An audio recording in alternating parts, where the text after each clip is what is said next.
बहुत ही इंस्पायरिंग कहानी, एक बहुत ही खूबसूरत कहानी और ऐसी कहानी जो इससे पहले सिनेमा में हमने नहीं देखी है।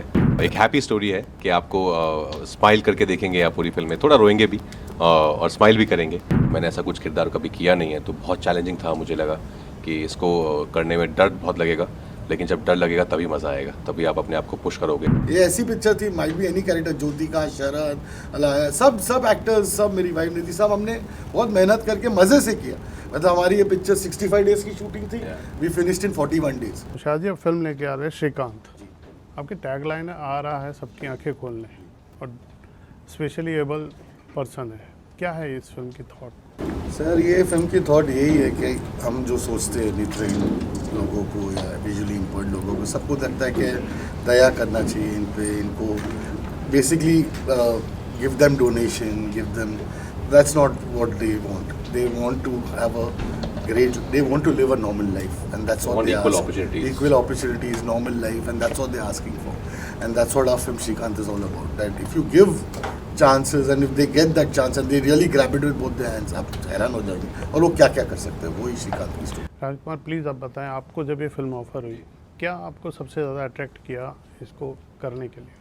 सर कहानी इसकी कहानी बहुत ही ज़्यादा इंस्पायरिंग है। जो जर्नी है पूरी श्रीकांत की, जहाँ से वो आया, जहाँ पैदा हुआ, एक बहुत ही गरीब परिवार से पैदा होके कैसे वो इंसान ने अपनी ज़िंदगी में इतना कुछ अचीव किया कि $1 मिलियन कंपनी खड़ी कर दी।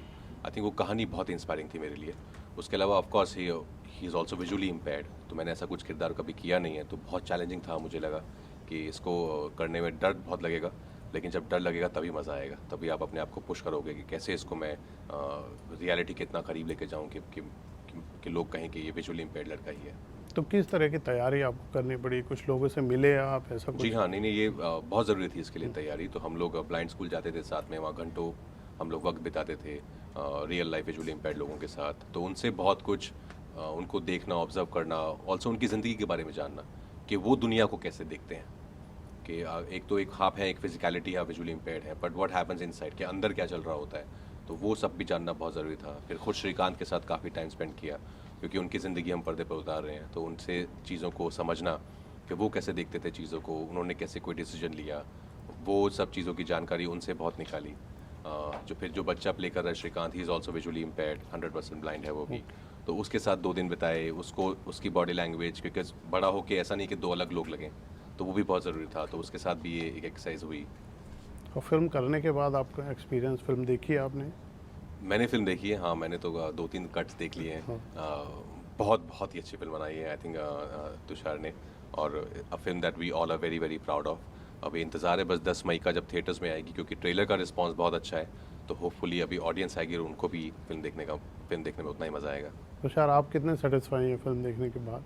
सर अभी ये तो मैं कुछ नहीं बोल सकता। हाँ, मुझे सेटिस्फैक्शन ये मिल रहा है, क्या लोग जो डिसेबल लोग हैं, जो आप बोलते हैं, उनका जो फ़ोन आ रहा है मुझे, मतलब एक कमिश्नर कल जयपुर से भी, राजस्थान से, उन्होंने इतना खूबसूरत लेटर भेजा हमको, जो मैंने पुट आउट किया। क्या ऐसे लोग जब आपको बोलते हैं कि यार thank you so much, it means a lot to me. एक ट्रेलर से अगर ऑलरेडी इतना सच हो चुका है मेरे लिए, तो हमें सोच रहा हूँ अभी पिक्चर से जो होगा इस दच सोने पे सुहागा, मतलब बहुत बढ़िया। और एक और चीज़ जो आप बोल रहे हैं, क्या राज भाई ने जो एक्टिंग के लिए प्रिपरेशन किया, मैंने उनको एक और कुएं में फेंका।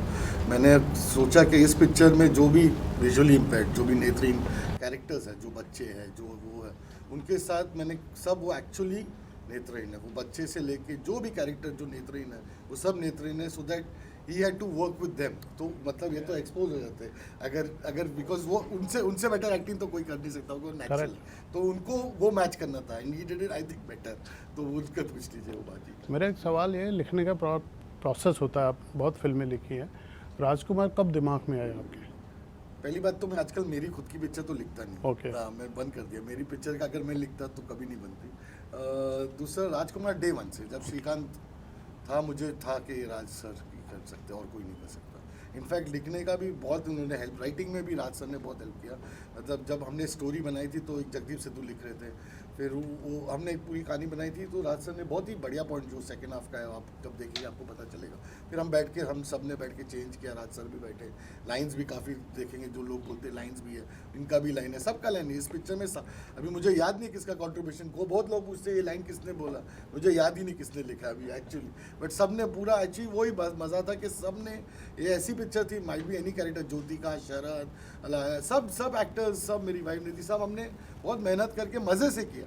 मतलब हमारी ये पिक्चर 65 डेज़ की शूटिंग थी, वी फिनिश्ड इन 41 डेज़, तो मतलब ऐसा था, इतना जल्दी, मतलब इतना एफर्टलेसली खत्म हो गया। कहते हैं ना, जब भगवान कुछ एक चीज़ नहीं देता तो स्पेशल एक पावर देता है। क्या आपने महसूस किया है पूरे श्रीकांत के करैक्टर में? क्योंकि मैं इसको चालाक चतुर नहीं कहूँगा, बहुत बुद्धिमान दिख रहा है कि वो चैलेंज भी यही करता है कि आप हमें ऐसा वैसा मत समझें। हाँ, तो क्या इसकी शिक्षा? उसका जो जज्बा है वो बहुत बड़े बड़े लोगों में भी शायद नहीं होता है, कि जिनके पास सब कुछ अभी होता है, फिजिकली पॉसिबल, फिजिकली एबल्ड है, लेकिन जज्बा नहीं होता है कई बार। लेकिन श्रीकांत में जो जज्बा है, वो जज्बे ने आई थिंक उसको हमेशा आगे बढ़ते रहने में मदद की, कि उसने चीज़ें ठानी कि मुझे ये करना है, और नो मैटर वॉट वो करता था। कि मुझे अगर 12th में 11th में साइंस लेनी है, अवेलेबल नहीं है, तो कोई नहीं, हम केस करेंगे। वो केस किया और वो जीता और साइंस ली, साइंस में टॉप किया, कि अब हम क्रिकेट में, नेशनल क्रिकेट टीम में जाना है मुझे। हुआ नेशनल क्रिकेट टीम में, ब्लाइंड क्रिकेट टीम में, कि मुझे यहाँ पे एडमिशन नहीं मिल रहा है इंजीनियरिंग कॉलेज में, ब्लाइंड हूँ क्योंकि मैं, तो हम बाहर अप्लाई करेंगे। और बाहर की सब यूनिवर्सिटी ने उसको हाथ खोल के वो बुलाया, और MIT में जाके पढ़ा। तो आई थिंक जो जज्बा था कि कुछ ठान लिया है, वो करने का जज्बा, वो श्रीकांत में है, वो उसकी सुपर पावर है। तो उसका एक लाइन है एक्चुअली, वो बोलता है कि दुनिया, मतलब इंग्लिश में बोलता है, when the world looks at me and says you can not do anything, I look at them and से आई कैन डू एवरीथिंग। मतलब जब दुनिया आपको बोलती है आप नहीं कर पाते, तब तो मैं और करके दिखाता हूँ, तो वो ऐसा आदमी है। अंत में आप मैसेज दीजिए, क्या क्यों देखना चाहें ये फिल्म अपने दर्शकों को, अपने एक फैंस को? बहुत ही इंस्पायरिंग कहानी, एक बहुत ही खूबसूरत कहानी, और ऐसी कहानी जो इससे पहले सिनेमा में हमने नहीं देखी है। एक हैप्पी स्टोरी है कि आपको स्माइल करके देखेंगे आप पूरी फिल्म में, थोड़ा रोएंगे भी और स्माइल भी करेंगे। तो आई थिंक ऐसी फिल्में लोग देखना चाहते हैं, मुझे ऐसा लगता है। मैं एक ऑडियंस हूँ जो ऐसी फिल्म हमेशा देखना पसंद करता हूँ। तो थिएटर में 10th मई को आ रही है, तो प्लीज़ जाकर देखिए आप सब। बहुत बहुत शुभकामनाएं, हमसे बात करने के लिए शुक्रिया। Thank you. Subscribe to Midday India. Get direct notifications on all our videos by clicking on the bell icon.